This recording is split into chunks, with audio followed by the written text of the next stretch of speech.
कल्याण मंदिर मुदारिमबद्धवेति वीताभय प्रदम निंदितमग्रपद्मम् संसार सागर निमज्जत शेष जंतो पोताहिमान्यम विनम्य जिनेश्वरस्य। देवादिदेव चिंतामणि पार्श्वनाथ भगवान की, शासन नायक भगवान महावीर स्वामी की, चारित चक्रवर्ती आचार्य शांति सागर जी महाराज की, संत श्रोमणी आचार्य धर्म सागर जी महाराज की, वासल रत्नाकर आचार्य विमल सागर जी महाराज की, मर्यादा श्री शोधमाचार्य भरत सागर जी महाराज की, राष्ट्र संत आचार्य श्री 108 विद्यानंद जी महाराज की, आचार्य श्री 108 सुत सागर जी महाराज की, प्रज्ञा समूर्ति श्री 108 अमित सागर जी महाराज की, ढाई दीप में 3 कम 9 करोड़ मुनि राजों की जय। बोल मुनि 108 श्री हनुमान सागर जी महाराज की जय। आधा सुनोगे तो फिर गड़बड़ हो जाएगी कि जो है कि गर्भ कल्याणक में गर्भ बहू को फिर क्या देना है, तो कुछ की जगह कुछ दे दोगे तो फिर गड़बड़ हो जाएगी। वैसे आजकल तो बहुत समझदार है कि सास से कुछ लेती नहीं, डर लगता है, हाँ पता नहीं क्या दे दे। बंधुओं, ये पंखे बंद कर दो। पंखे किसने चालू कर दिए? साइड वाले पंखे बंद करो, साइड वाले पंखे। आज कितना सौभाग्य है, और जैनों में तो एक सौभाग्य का इतना बड़ा अवसर मिलता है जहां भगवान की हम कल्याणक मनाया करते हैं।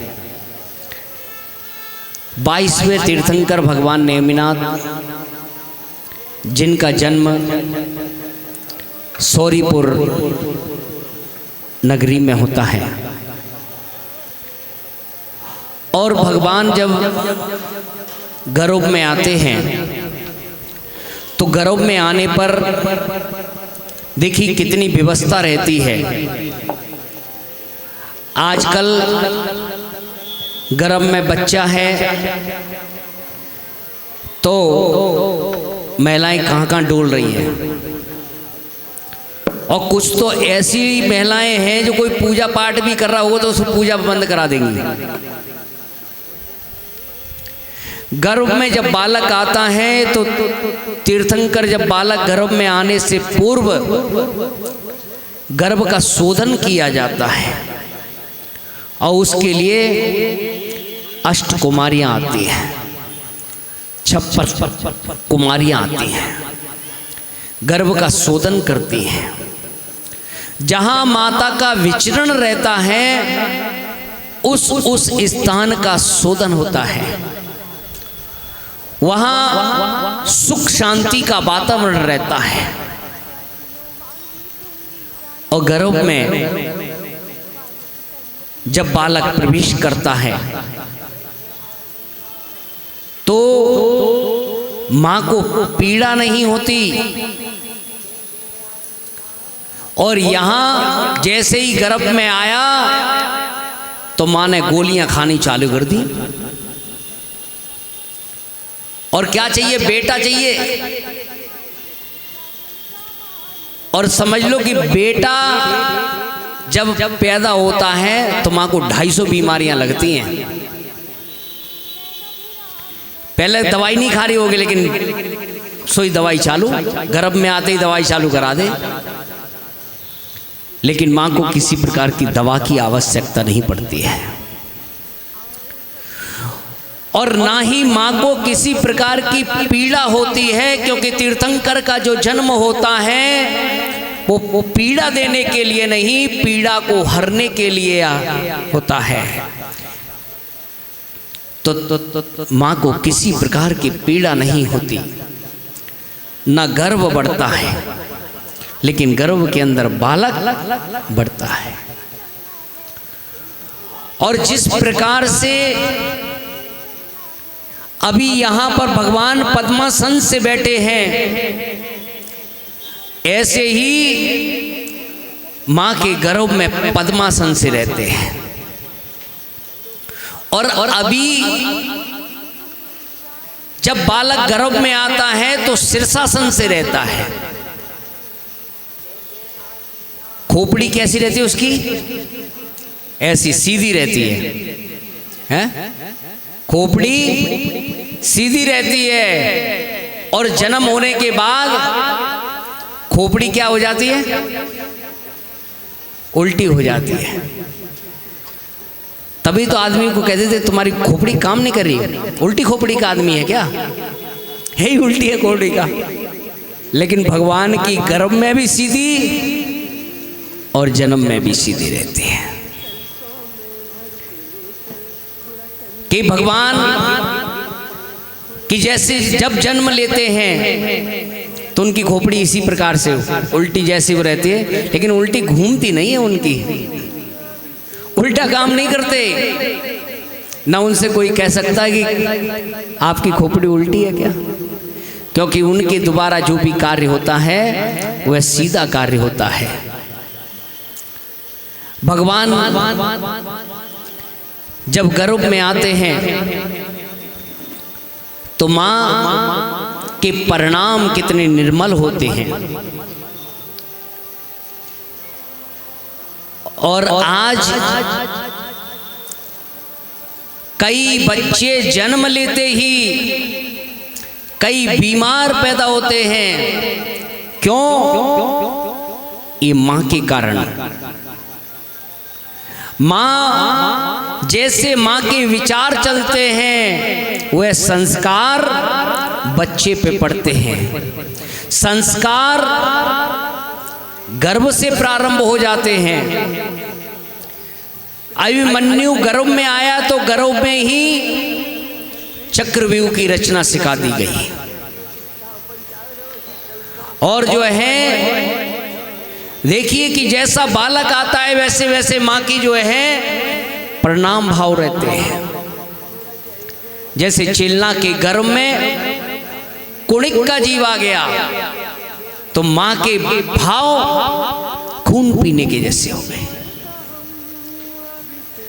लेकिन अच्छे पुत्र, संस्कारित पुत्र, महापुरुषों का जन्म उनकी गर्भ में हुआ करता है। ऐसे संतों का आज भी ऐसे संतों को जन्म देने वाली इस धरा पर ऐसी माएं हैं। आज तीर्थंकरों का नहीं लेकिन संतों का जन्म इस धरा पर होता है। लेकिन वही मां ऐसे संतों को जन्म देती है जिन्होंने कभी गर्भपात नहीं कराया है। वह मां कभी बच्चों के अंदर भेदभाव नहीं करती है, उन बच्चों को संस्कार देती है। तो आज भी महावीर नहीं पर महावीर के लघुनंदन को आज भी जन्म दे सकती है। गर्भ जन्म कल्याणक, गर्भ कल्याणक मनाना तब हमारा सार्थक होता है कि जीवन में कभी भी गर्भपात नहीं कराना। हो सकता है नहीं पाल सकते आप, नहीं पढ़ाई करा सकते, कोई बात नहीं, छोड़ देना। लेकिन क्या पता वह जीव भविष्य का जो है कोई मुनिराज हो सकता है, आरिका माता जी हो सकती हैं, देश का कोई दातार, कोई धर्मात्मा हो सकता है, कोई देश का अच्छा नागरिक हो सकता है। इसीलिए जो है कभी भी गर्भपात नहीं कराना। और जो गर्भपात कराता है उसके यहाँ हमेशा सूतक पातक चलता है, वह कभी सूतक पातक से कभी निवृत्त नहीं होता। यानी गर्भपात कराने का मतलब है एक संत की हत्या के बराबर दोष लगता है। इसलिए बंधुओं कि संस्कार और जीव अपना पुण्य लेकर आता है। ऐसा नहीं, ऐसे कितने जीव हैं जिनके माता पिता जन्म होते ही मर गए, लेकिन उन बच्चों के भी जो है संस्कार मिल गए, कोई ना कोई पालन। क्योंकि पुत्र बताए हैं, 7 प्रकार के पुत्र बताए हैं, उनमें जो है पालन करने वाला कोई ना कोई मिल ही जाता है, कोई गोद लेने वाला मिल जाता है, तो कहीं ना कहीं उसका पालन हो ही जाएगा। लेकिन गर्भपात कभी नहीं करना, किसी को प्रेरणा देना चाहिए। गर्भ का बहुत ही महत्व है। और जब भगवान का जन्म होता है तो तीनों लोकों में शांति छा जाती है। एक ऐसा समय आता है कि जब भगवान का देखिए जन्म होता है तो नरक में 1 मिनट भी शांति नहीं है, वहां पर भी शांति हो जाती है। और भगवान कि जन्म जो लेते हैं, भगवान क्या कोई भी जन्म लेता है तो इस धरा पर कोई भी वस्त्र पहनकर नहीं आता है, जो भी आता है निर्वस्त्र आता है। और भगवान उसी प्रकार से निर्वस्त्र रहकर, इसीलिए दिगंबर साधु जो है निर्वस्त्र रहते हैं। जिस प्रकार से बालक के अंदर कोई वासना नहीं होती, ऐसे दिगंबर साधुओं के अंदर कोई वासना नहीं होती। विषयासा वशाती तो निरारंभो परिग्रह और ज्ञान ध्यान तपोरक्ता तपस्वीशा प्रशस्ते। ऐसे तीर्थंकर भगवान नेमिनाथ जिन्होंने इस पावन धरा पर जिनका जन्म हुआ और वो धरा उनके चरणों से भी पवित्र हो गई। आज वो नहीं है, लेकिन वो धरा आज भी है, उनकी यादें आज भी हैं। हमारे लिए ऐसा ही लगता है जब जब जन्म कल्याणक आता है तो वही भगवान का आज वही दिन है कि हमें भगवान का जन्म कल्याणक मनाने का अवसर मिल रहा है। जिनके पुत्र उत्पन्न नहीं होते हैं, जिनके कई लोग पुत्र के लिए कहाँ कहाँ नहीं मन्नतें मांगते हैं, क्या क्या नहीं करते हैं, लेकिन पुत्र आज नहीं हो रहे क्योंकि जब उनके पुत्र हुए तब उन्होंने पुत्र को जो है क्या कर दिया, गर्भपात करा दिया। आज पुत्र के लिए तरस रहे हैं, लेकिन ये अंतराय कर्म यदि आ भी गया है तो इस अंतराय कर्म को टालने के लिए भगवान की जाप अनुष्ठान आदि करो और संकल्प करो कि हम अपने जीवन में कभी भी गर्भपात नहीं कराएंगे। देखिए जानवर कभी गर्भपात नहीं कराते।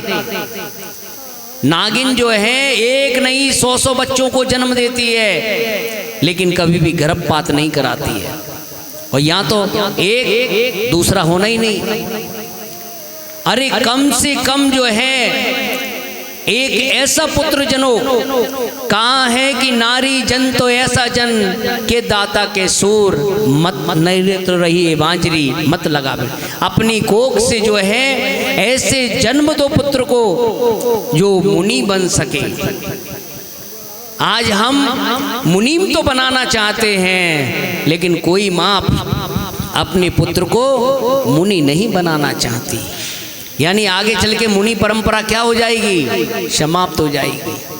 पहले 10-10 पुत्र होते थे और तब विदाउट टेंशन, और आज एक बच्चा है वो भी टेंशन, वो भी बंद कि अब ऑपरेशन करा लिया, अब बच्चे नहीं देना है।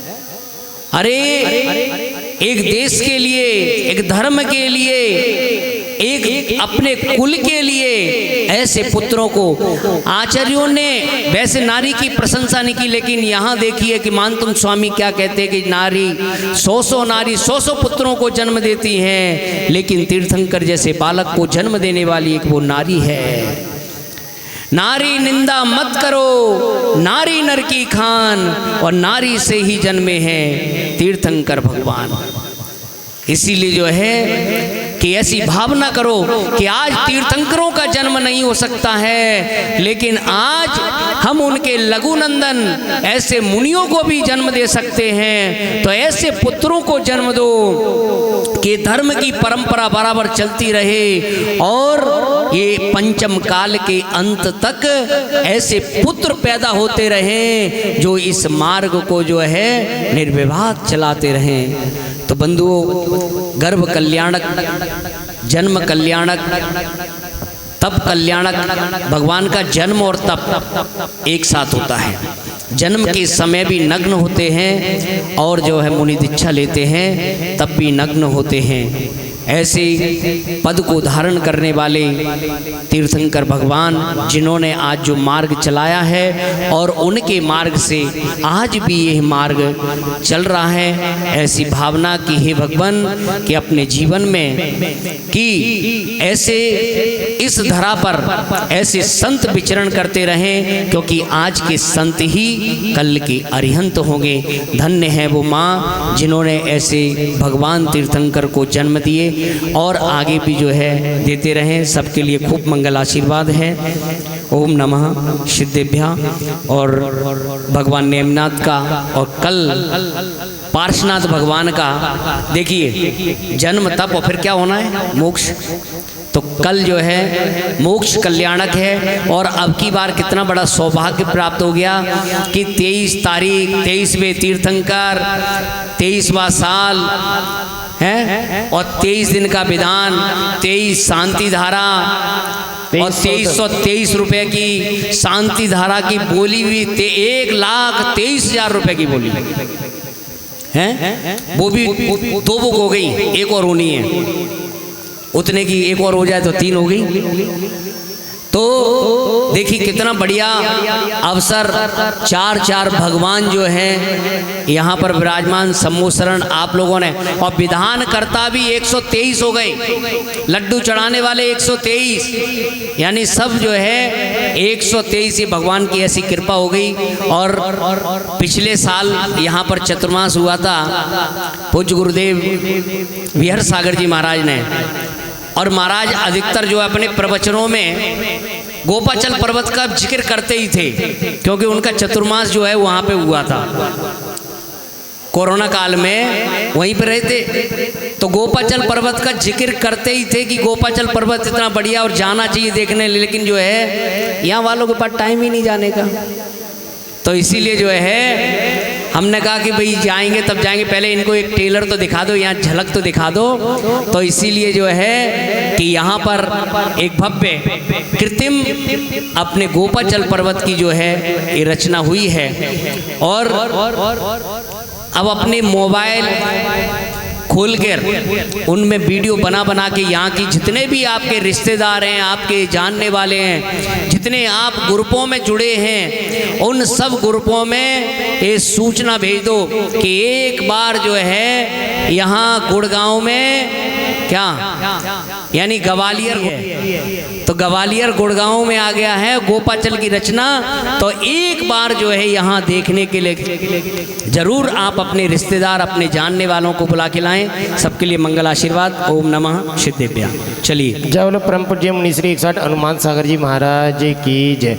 1 मिनट सभी बैठे रहे। कुछ सूचनाएं जो है हमारे अध्यक्ष महोदय श्री पार्श्वनाथ दिगंबर जैन मंदिर